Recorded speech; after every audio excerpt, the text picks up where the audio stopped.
Perils in Paradise is officially live, and these are going to be the 12 decks that I'm playing on day 1.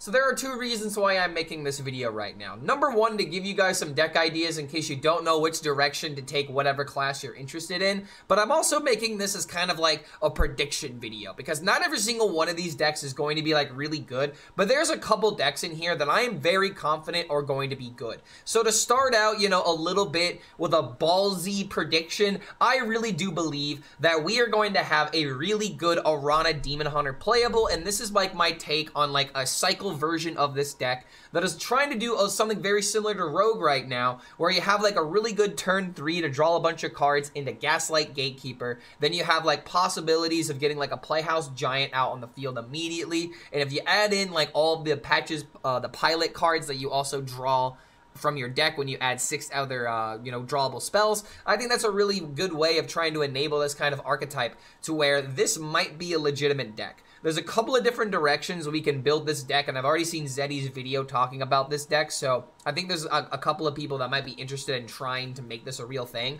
But the Glaivetar Outcast synergies just seem way too real to not try and enable on. But the biggest issue with this deck is finding the right amount of healing, AoEs, drawing cards, and also outcast cards. So this may not be the perfect 30, but I want to put this deck on your radar because I really do believe some version of this deck is going to be very good. But the deck that I believe is going to be absolutely busted on day 1 is going to be Holy Paladin. Holy nope, nope. Nope, stop. No. No. You're keeping this safe. Good girl. Very good. But one deck that I think is going to be absolutely busted, tier 1, there is going to be some iteration of this deck that is going to be a top dog contender in the Hearthstone meta, is going to be Holy Cow, Holy Paladin, with Lanessa doubling up so many of your spells. Like, if you look at this deck, the more scary it gets, because we have cards like Metal Detector to where it's a 3-mana 2/2 weapon. If you attack into a minion and it dies, you get a coin out of it. So you have a bunch of coin support with cards like that, as well as Greedy Partner. You have plenty of card draw cycling tools with cards like Flash of Light and Hi-Ho Silverwing to get those specific cards that you need. You have very specific tutor cards like Grill Master in order to draw your Divine Brew or your Righteous Protector, which maybe there's a reason to cut the Righteous Protector, but it doesn't feel right to me to exclude a 1-drop from this deck. But maybe it's got enough healing to where we just want to exclude that, so that way the Grill Master can draw Divine Brew and Lanessa guaranteed every single time. And if you already have Lanessa in your hand, you're either going to draw your Grifta or your Holy Glow Sticks from the Death Rattle. So there's a lot of like really good synergies with this deck to where this deck just does not feel like it has a bad play, because you also have Sea Shill and Holy Cow in order to discount some Holy cards as well as Paladin cards. Because the thing to keep in mind with Sea Shill is that it works with Lanessa, but it technically also works with your spells. So make sure you don't have any kind of like order lull mistakes whenever you're playing Seashell and Holy Cowboy, because you can have them both played on the field in order to tutor this combo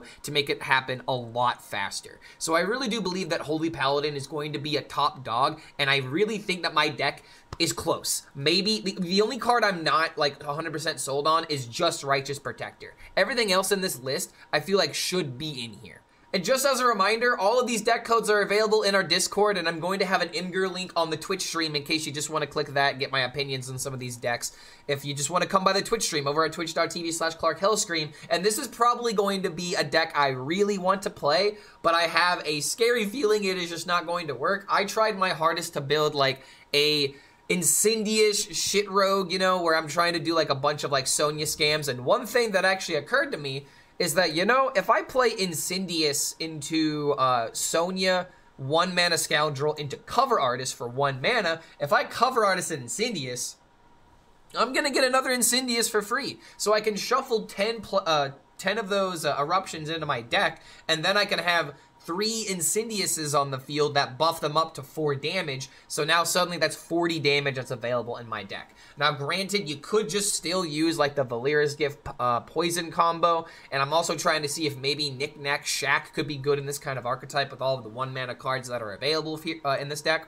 So we also have like cards like Backstab and whatnot, but I don't know. This is like kind of like a bit of a, you know, left field deck for me, where it's kind of a powerful deck in theory, but depending on the meta and how aggressive things are, it may not be that powerful. And Tarslick into like the Warlock Lifesteal Potion is something that I wanted to explore with this deck, but I did not have the space in order to put Maestra and that 2-mana card into the deck. But, you know, that's just something I wanted to let you guys know about, because Rogue has Lifesteal now. That's an absolutely scary thought, in my opinion. And moving on, Cliff Shaman.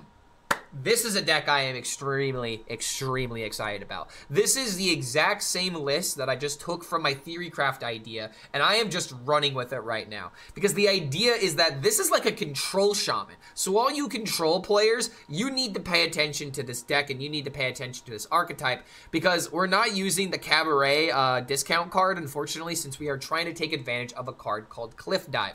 What does Cliff Dive do? We also have a video specifically talking about Cliff Shaman. Make sure to check that out. But Cliff Dive summons minions from your deck and then gives them gives them rush. If it was charge, it'd be busted. It gives them rush, and then at the end of the turn, they go back into the deck. So the way to utilize this card the best is to have cards that do something immediately, and hopefully you don't kill them if you end up rushing them. But you have cards like Golganeth to where you can do a 3 damage AoE and restore yourself for 6, or just deal 20 because it's going back into the deck, or you could just draw with it. All the options from Golganeth are extremely good. You have All-Terrain Voidhound that doesn't have rush initially on the card, but when you give it rush with the Cliff Dive, it gives your hero 5 attack. Horn of the Windlord, bam, you already know why that's in the deck. And then the rest of the minions are kind of like lifesteal, like support cards, like Walking Fountain being a 4/16 minion that has Mega Wind Fury and Rush. Really freaking good. Obviously on Killziax, and then Yogg. Who knows, maybe there's a situation where you play on Killziax, Yogg takes something, he bombs the board, he kills your Ziliax, and then I don't know, he plays Hydration Station. There's some, I don't know, Yogg does Yogg things. That was the first, like, high roll thing that I was trying to, grip into the Chaos Realm to figure out how Yogg works, but Yogg just does what Yogg does, and it feels really good in this deck because maybe you can get multiple Yogg procs. You can also steal a minion, give yourself a little bit of a tempo initiative, and then you put the Yogg back in the deck in order to get even more value. So I don't know, Cliff Shaman just feels like a really good idea to me, but the only thing really holding back this deck is the fact that you have to run Cookie, and Cookie is just naturally a low roll from the Cliff Dive. Unless maybe you get a card, like, you know, you pull out the All-Terrain Voidhound, you attack into, like, a minion that it kills and dies, it brings out an 8-drop, and you get, like, a Rag or something, and then Cookie goes back into the deck. I don't know.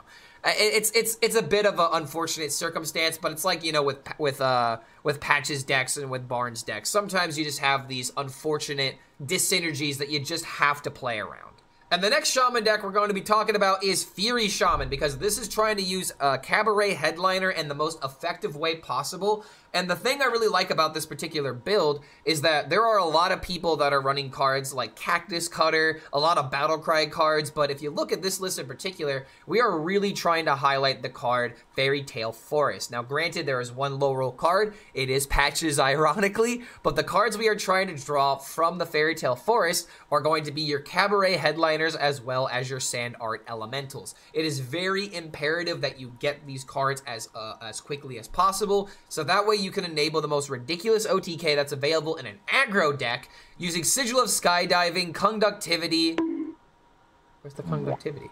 Okay, so something I just realized about this list, a card that I forgot to put in here was Conductivity, so we're gonna have to revisit this list. Maybe I take out the Lightning Reflexes. Ooh boy, this is a bit of an embarrassing moment, but unfortunately I don't have access to the Theorycraft client anymore, so I can't fix this mistake. But yeah, Fury Shaman is supposed to have Conductivity in it, so that way it can work with Skirting Death, and if you have the Wind Fury available to you, it is a very powerful combo. But apparently, while I was building these decks last night at 2 o'clock in the morning, I forgot a few things, and that's why we're going to be testing these ideas on day 1, and I'm just talking about these archetypes in general. I'm not going to be able to break every single deck perfect 30. That's for Vicious Syndicate to figure out. They're so good with their data and their numbers, right? Let's see how good their data really is. Me deflecting, so that way I don't feel bad about my bad decisions. Next up, I just gotta give a shout out to Ecor. I'm sorry for this joke. I'm trying to cope right now because I really do believe that Concierge is a very powerful card, but I really do believe there are going to be decks that are going to keep decks like this in check. Like, there's going to be an aggressive deck that stomps Druid. There's going to be, like, an anti-OTK deck that's just going to deny this deck. I'm not going to lie. I'm kind of coping a little bit over here because this deck is extremely powerful, and this is my take on trying to make the scam deck that is like the turn 5 OTK that everyone's talking about into like a legitimate deck that isn't trying to high roll like an early game combo. Like, I'm just trying to play the deck, I'm trying to draw my cards consistently, and I'm trying to set up a combo probably around like turns like 7 or 8 or something like that. And the reason why I feel like this is a little bit better is because you also have these cards that enable these comeback mechanics like Dorian, as well as like Incindius and ENR. Like, I feel like you just absolutely have to run these cards in Druid, but a lot of Concierge Druids are completely abandoning the top end of their deck and going all in on just drawing the cards and just doing what a typical combo deck would do back in the day, where it's focusing more on like board control instead of like trying to build up its own amount of threats. So that's why I still have the Chia Drake. That's why I still have like the Dorian idea, because even though we don't have Summer Flower Child in the deck, we still have Dollhouse into Bottomless Toy Chest as an idea. We still have Pendant of Earth, and we still have like one Funnel Cake to try and give us a little bit of leeway with cheating out a lot of mana. Now, maybe we need to like slot this deck a little bit differently, because I do have one Funnel Cake and one Lifebinder's Gift in the deck. Maybe we take out like the Pupils or something, but like I feel like the Pupils just enable the ridiculous high roll that is the Concierge, you know, turn 5 OTK. So that just feels like it has to go into the deck. You have the Chia Drake to draw the spells, get spell damage. Something else to note is that Magical Dollhouse spell damage does work with Incindius, so that is another way of popping off the combo. So that's what I'm trying to go for here. I'm not just trying to do like one OTK all the time. This is like a bunch of different ways of dealing damage, but you have to interchange between using swipes for AoE, using maybe you have to use a Concierge into go with the flow in order to stabilize for a turn, and then you have like your Incindius combo. Like, I'm really trying to think outside the box instead of just going all or nothing on one combo deck, because that's how combo decks are. If they're all or nothing, you're gonna get stomped by the early game decks. So this is like a, not necessarily a control-ish style, but it's trying to control the board and then OTK with like 3 different ideas when it's ready, instead of just forcing the same combo every single time. Next up, we have a deck that is actually inspired by an upcoming content creator that was invited to the TheoryCraft stream, Kubu_gaming. Make sure you check him out, because if you want somebody that is trying to go for world championships and like is actually going to commit to it, then yeah, check him out. He's a fantastic gamer, because he went to the gold ranks during TheoryCraft in 6 hours. I played TheoryCraft for 12 hours and barely got myself into the silver ranks. I don't think I peaked higher than silver 7 or something like that. But yeah, Kubu was trying to like break the meta. He was trying to play the best decks imaginable. And one archetype he actually did very well with was not necessarily like an OTK version of like Eliza, but he was trying to do like this deck to where you could potentially stick Eliza onto a board of minions and then Death Growl, and then potentially, you know, Yelling Yodeler one of those in order to get this Eliza Death Rattle so many times. And honestly, if a deck can utilize Death Growl in an effective way and win games, I am going to play the absolute hell out of it, because I've been waiting for a deck that can utilize this card effectively. But the biggest issue with this is, how consistently is this going to happen? Is this like a combo that doesn't really, you know, work that effectively, and it's more of like a Christmas land situation? I am not really sure, because I'm not going to lie. When I first saw Eliza and Ghoul's Knight, I thought the cards were good, but I just thought they weren't going to be powerful enough in today's Hearthstone standards. But maybe, you know, Horizon's Edge is like the broken card that everyone thinks it is. I think this card is good, but I don't think it's like that powerful. And one thing I gotta note is that Blizzard, please speed up the animation on this card. I don't care what your justification is. It is literally boom, boom, boom. That is insufferable to me. I'm like the Red Russian from freaking Invincible. Things that go insufferably slow are agonizing to me. So there's a little bit of a look into my mind and why I talk so fast and why I do these things so quickly, because it's the ADHD brain.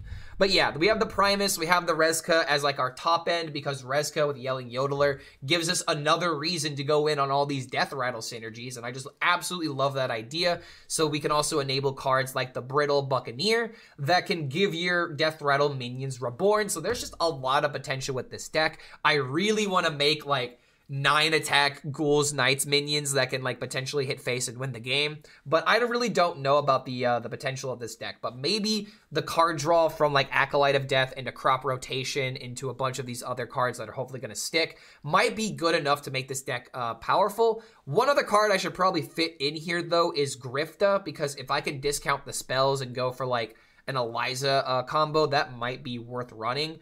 But at the time of making this deck, I think it just slipped my mind. But maybe if Primus is too slow, we can put in the Grifter, or maybe we can just make one of these cards a one-of. And the only reason why I put in Frost Strike was to potentially find more Reskas. So maybe we take out this. But yeah, I think that there's a lot of potential for this Eliza OTK Death Knight. But it's not necessarily an OTK. It's more so it has the potential to OTK if you're not already winning with your gigantic board. Next up, we have Tempo Mage. Now, this is a deck that I feel like has absolutely got to be tier 1 because of how it abuses Concierge. This is one of those decks to where Zeddy, I believe, talked about it in his video from yesterday, talking about, is Perils in Paradise going to be the next Stormwind? And this is kind of, a way of supporting that kind of claim, but at the end of the video, he said he doesn't really believe that it's going to feel like Stormwind. There might be some of these decks that give us, like, the PTSD flashbacks of what happened during those days, but is it going to be ruling the meta? Only time can tell, and I believe that this is going to be one of those decks that might give us one of those feelings, because Rayla into Concierge, into a bunch of 1-mana cards, is like a late-game idea that kind of inspired this archetype in general.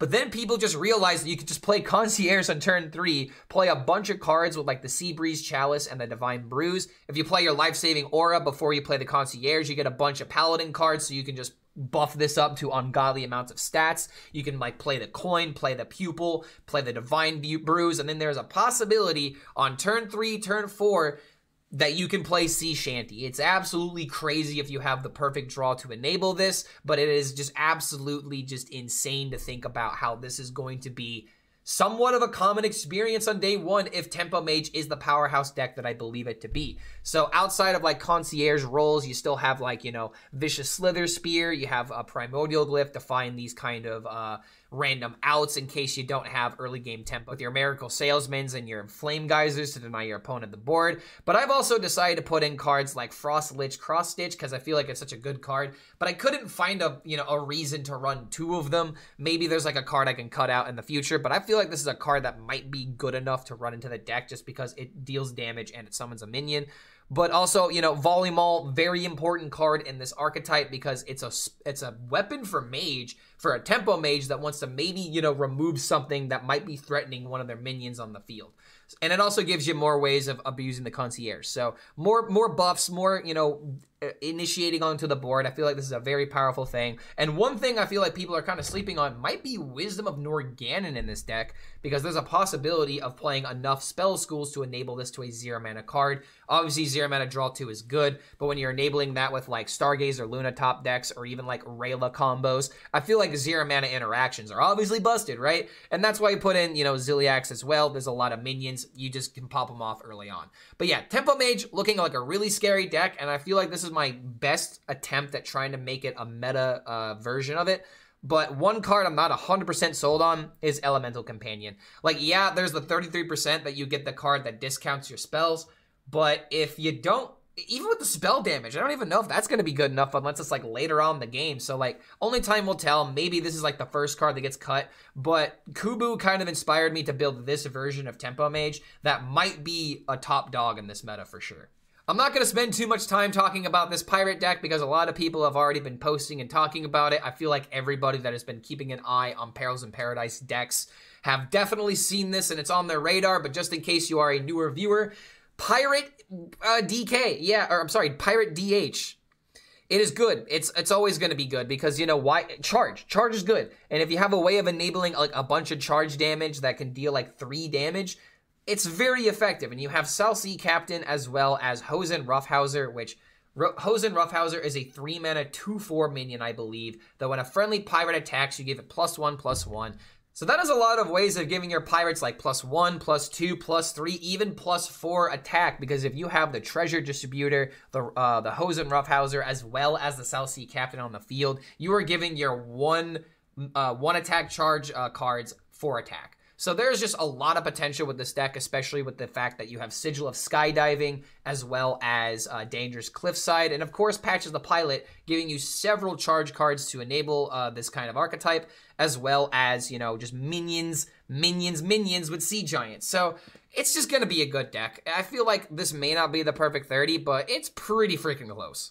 Another deck that I've kind of talked about in a previous video, but I haven't really, you know, decided to make it its own video yet, is Frost DK. Like, I tried it in the THIRIcraft stream, but one thing I'm kind of worried about with this deck, it's just kind of boring for some people. Like, if you like an aggressive deck that is just trying to, like, you know, deny your opponent any ways of interacting with your minions with the freeze mechanic, then yeah, this is the deck for you. But I feel like if this is going to be a top tier deck, people are just going to get over it very quickly. And one thing I am very concerned about with this deck is the possibility of doing like a big turn with like Glacial Shard into 1-mana Snow Shredders. You could play like Horn of the Winter to draw a bunch of cards from your Slippery Slope. And if you're doing something with like Might of Minithel, like if this is later in the game, like turn 6, you play Might of Minithel into double Glacial Shard, Horn of Winter into the draw card, like that is a potential of drawing like 5 cards. And if you hit like another Horn of Winter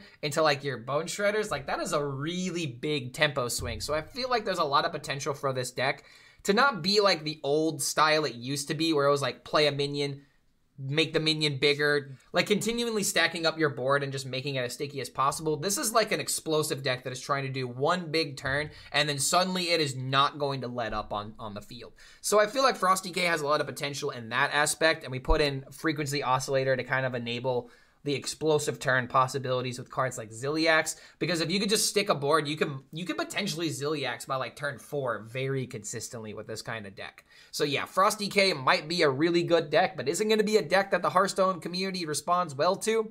I'm not too sure about that.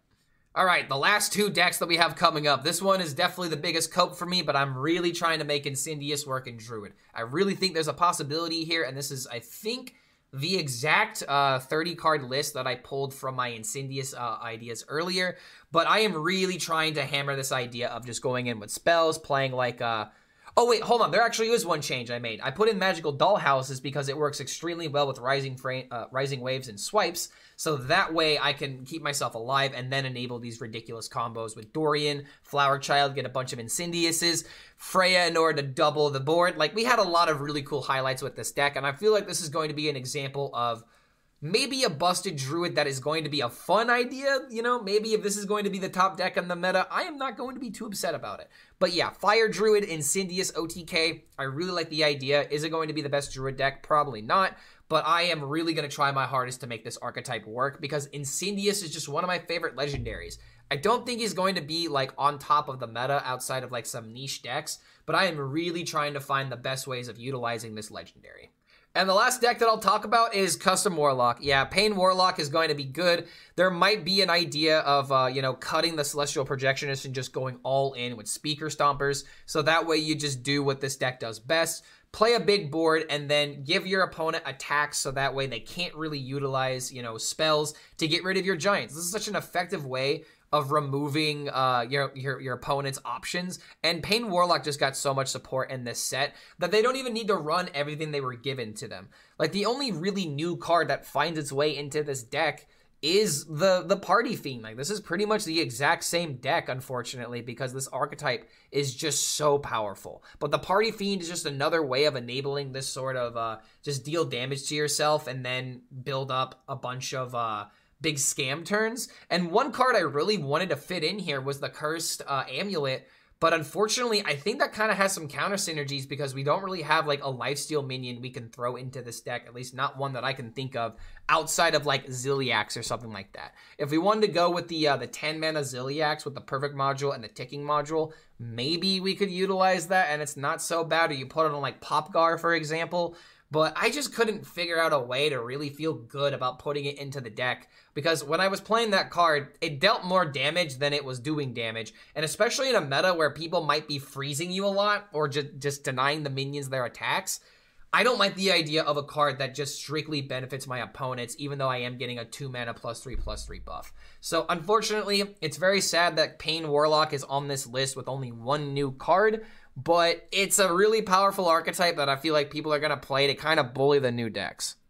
So there you have it. Those are some of my ideas on what I believe are going to be top tier in this meta, and some fun ideas as well to get you inspired on how to build your Perils in Paradise decks. I still could be completely wrong. Maybe some other archetypes flew over my head. I don't know. Maybe the winds are blowing and I lost my hat on the boat. But regardless, I'm just really happy that Perils in Paradise is doing a great job on trying to shake up the meta, because we're talking about dual class archetypes. We're talking about these interesting synergies between the classes, and Taurus is just such a great mechanic.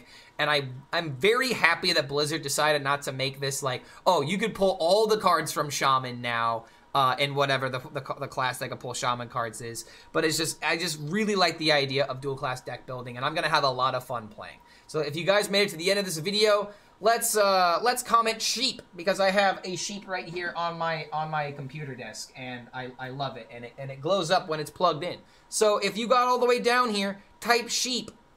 And we'll see if we can confuse people because they think that you're just another Hearthstone sheep. But guess what? We're kings here. We're always kings, especially if you make it to the end of the video. So thank you so much for watching the entirety of my Perils in Paradise ideas. And we'll see you on the Twitch stream. You better go. You better be there. You better be there. I'm streaming right now. Maybe even on YouTube if I got my OBS to work properly. I'm sorry the Theorycraft didn't work. I'm totally ripping off Ludwig right now. I should probably end the video. This is getting a little...